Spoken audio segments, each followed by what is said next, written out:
So how was your post-match drinking, Tony? Am I off Christmas card? Oh, he still was grumbling away, mind you. He wasn't happy. It was all right. It was all right. I think from your perspective, you know the personality. I think, don't you? You know, I probably managed his personality better than you did. But didn't tell him where I lived, did you? No. I think you're going to be fine. I think, listen, like most of us, sometimes you can look at the things that don't feel quite right sometimes at your club, you know, and he feels as if they're battling against everything. That's all. And you know, I felt like that lots of times in my career as well, as if, you know, the other team, they pay their players twice as much as ours. The budget's massive. They've travelled properly. He was probably just feeling a bit down, having lost a late goal, and probably thought they did all right, because I think, you know, somebody sent me your question in, to be honest, because I thought it was quite funny the way he reacted. But I think they probably do. Listen, again, sometimes managers, you can let more little voices in your head. You know, so was he afraid of our technical players? They might have been. They set up not to make the game stodgy, didn't they? And if he'd have sneaked a 1-0 from a set play, he'd have been sitting there happy as Larry. But there you go. I think, and quite accept, you know, they've got problems and they've got a transfer embargo. Yeah. It's difficult, but I just thought, I've never seen time wasting so blatant, so prolonged and unpunished, and you know, cheated 38,000 people who were sitting. Yeah, watching. I know. Well, listen, you were brave to ask the question. Listen, I felt since I've come in, I feel that most teams time waste when they come here. You know, it's just the nature of, you've got to settle this crowd down, make the game a bit dull if you can. It's professionalism, I suppose, and yet, you know, the industry we're in, it's the entertainment business. People pay their hard-earned money to come and it's probably at home, it's down to us to quicken the game up. But every time there's a little foul or a throw-in, it does take 5 minutes to get the ball back in play, and it's frustrating for everybody. But hopefully the people went home happy enough that we got the points at the end, and and yet over the 90 minutes they probably weren't as entertained as much as they would have liked to have been, but we got the points, and that's important. Move on to QPR? Yeah, move on, very quickly moving on. You said the other day, games, you thought the team looked a bit tired on Saturday, so and you've got games still coming thick and fast. You've got to make changes tomorrow? I think a few, actually. I think I have to be careful. You can't change your whole team. It's we haven't got the personnel to change the whole team, but yeah, I think there's a few players not underperforming, but not at the heights of you know, one game a week, and sharp, bright, quick, alert, and I'll probably just try and freshen it up a little bit, really, with one or two. But let's wait and see. I think. Because again, it's a midweek game and another big game at home on the weekend against Bristol City, and as I've been talking to them about, you know, you never go, oh, we won't worry about this one, let's win this one. You want to win them all, but you have to try and trust your squad as you're doing it. So you know, modern day it's called rotation, isn't it? So let's see. You're hoping your rotation that you don't weaken your team too much. That's why you bring squad depth in, really, and the quality. So depth of any squad is about the quality in the squad, and not the numbers, but the quality. And hopefully, if we do make one or two changes, the ones who come in continue in the same vein, really, and help the team to have a decent performance. And you are creeping up the table. I think it's just important to accumulate the points. The table's still ridiculously tight. It's you know, you're only back-to-back defeats away from dropping down below mid-table, I suppose. It's you've got to just keep going and trying to win games. That's why, you know, in a really tight, stodgy game, a 1-0 win is a huge win, really, to keep going, because there's a lot of games like that, and you've got to try and come out on the right end of them. So, pleased enough. I just think it was a tough week. You know, I talked after the game there, you know, the emotion of Millwall away with their biggest crowd in 30 years, stuck in between a team who are doing really well in the Premier League, and 2 games against them. It's been an emotionally quite draining week for everybody. Allied to the travelling to London twice and then going back again today, the 3rd time to London in 10 days. It's been a bit of a hike, and yet the positive is that we're a young team who should be able to see it through. It's not as if hopefully they're not feeling like I feel a bit. Your body gets a bit achy, doesn't it? It's sleeping in different beds, sitting on a bus for 6.5 hours. It's not easy on the body, but hopefully we'll go and try and find the right performance on Tuesday, and then come back and see if we can get them raring to go again for Saturday.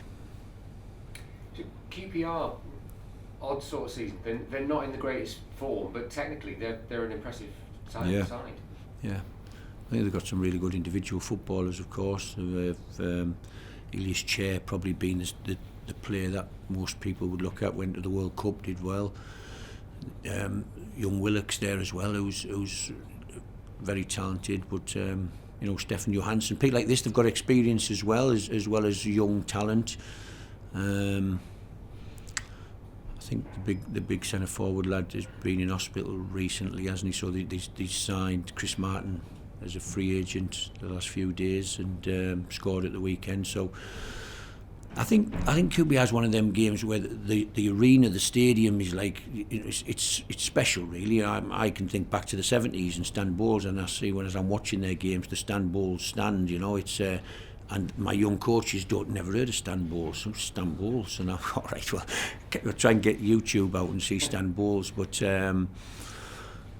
I think the uniqueness of it. I played there in the 80s when it was an AstroTurf pitch, and Terry Venables was manager of QPR, and it's just a tight, a bit like Luton. It creates its own environment really, and it feels like a small, tight little pitch. And as a QPR player, you get used to playing on that sort of pitch, and so when we play at the Stadium of Light on what is like a huge, expansive area and a huge stadium, and you go there, it's so different an environment to play football in, but one that we have to look forward to, relish, and bring our technical game. I'm hoping it's going to be a good football match, and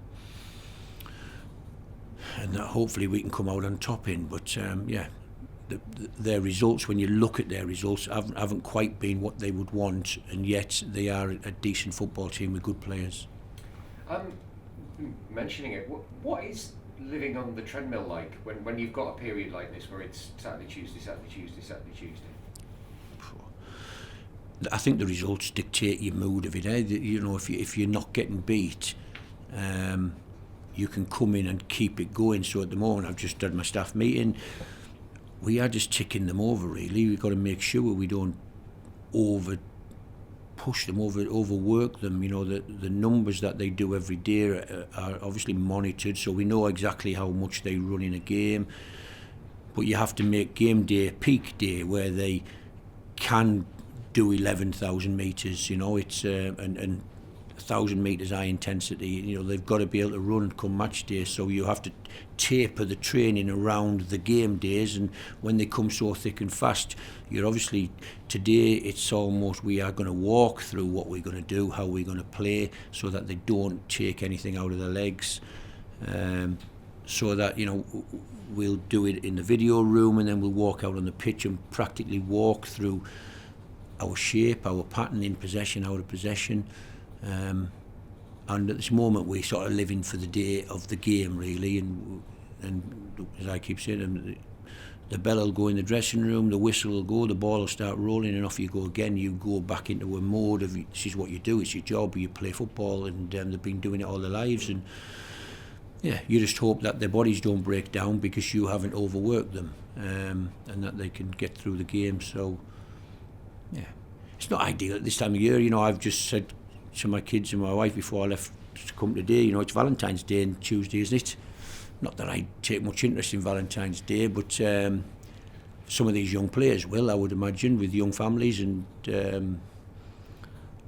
but it's part of the job. We get on with it, and we'll be I think we're going by train today, so we'll be on the train, and then we'll be Tuesday's just a long day. It'll be all right tonight because we'll watch the Merseyside derby after dinner together, and but you get up next day and it's a long day before the game kicks off at like 7:45. But yeah, it's okay. It keeps us together. As I said earlier on in the season, when all these young French kids came, it was good for them to be away with the team for longer than a couple of hours training, then getting in the car and going home. We're all together for a while really, and having team meetings and watching games and eating dinner, and so there's positives about it as well. You kind of said it all there, really. Right, thank you. That's kind of what we need. So just what about the league table? I mean, obviously you know where you are. Just generally with you personally, does there hit a point in the season where you start taking a bit more notice of where you are in the league table? I just see a really tight league table at the moment, and I'm trying to keep the players positive.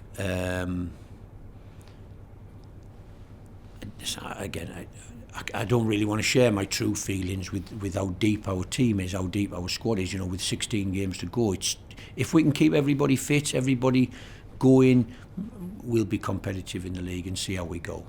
I do believe if you get to these sort of times in the season and the deepest squads with the most quality, with international players sitting on the bench and not happy, and then they get a chance and they score 2 goals, and them are the teams with the players and that can keep going. I think it's for us. We're bringing on some pretty inexperienced footballers at the moment, but they're doing pretty well for us. After the substitutions, again, the last few days have helped the team get over the line and with some sort of result generally. And so yeah, we just have to keep going and keep growing and giving opportunity to the players who haven't played so much.